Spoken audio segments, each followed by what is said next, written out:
ఒకరోజు ఉదయం స్వామి నిద్రలేచి బయటకి చూశాడు. అతని ఇంటి ముందు ఒక పెద్ద చిక్కుడు తీగ కనిపించింది. అది ఒక చెట్టులాగా బలంగా ఉంది.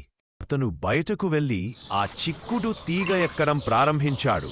మేఘాలను దాటి ఆకాశంలోకి వెళుతూ ఉండగా స్వామికి ఒక అందమైన కోట కనిపించింది. అతను లోపలికి వెళ్ళాడు. అప్పుడు ఒక గొంతు వినిపించింది. Fee 5 4 fun.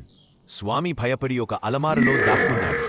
ఒక పెద్ద రాక్షసుడు గదిలోకి వచ్చి టేబుల్ దగ్గర కూర్చున్నాడు. టేబుల్పై ఒక కోడి మరియు ఒక బంగారు మాయ వేణువు ఉన్నాయి. గుడ్డు పెట్టు అని రాక్షసుడు అన్నాడు. కోడి ఒక గుడ్డు పెప్పింది. అది ఒక బంగారు గుడ్డు. పాట పాడు అని రాక్షసుడు అన్నాడు. వెంటనే వేణువు పాడడం ప్రారంభించింది. ఆ పాట వింటూ రాక్షసుడు నిద్రపోయాడు.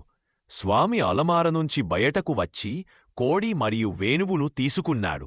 అకస్మాత్తుగా ఆ వేణువు యజమాని సహాయం అని పాడింది. రాక్షసుడికి మెలకు వచ్చి ఫీ 5 4 ఫన్ అని అరిచాడు. స్వామి పరుగెత్తుకుంటూ చిక్కుడు తీగ దిగడం ప్రారంభించాడు.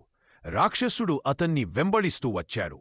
స్వామి కిందికి వచ్చి అమ్మా అమ్మా సహాయం అని అరిచాడు. స్వామి తల్లి వెంటనే గొడ్డలి తీసుకుని ఆ చిక్కుడు తీగని నరికేసింది.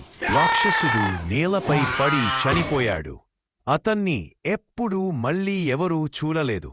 ఆ బంగారు కోడి మాయవేణువుతో స్వామి మరియు అతని తల్లి సుఖంగా జీవించారు.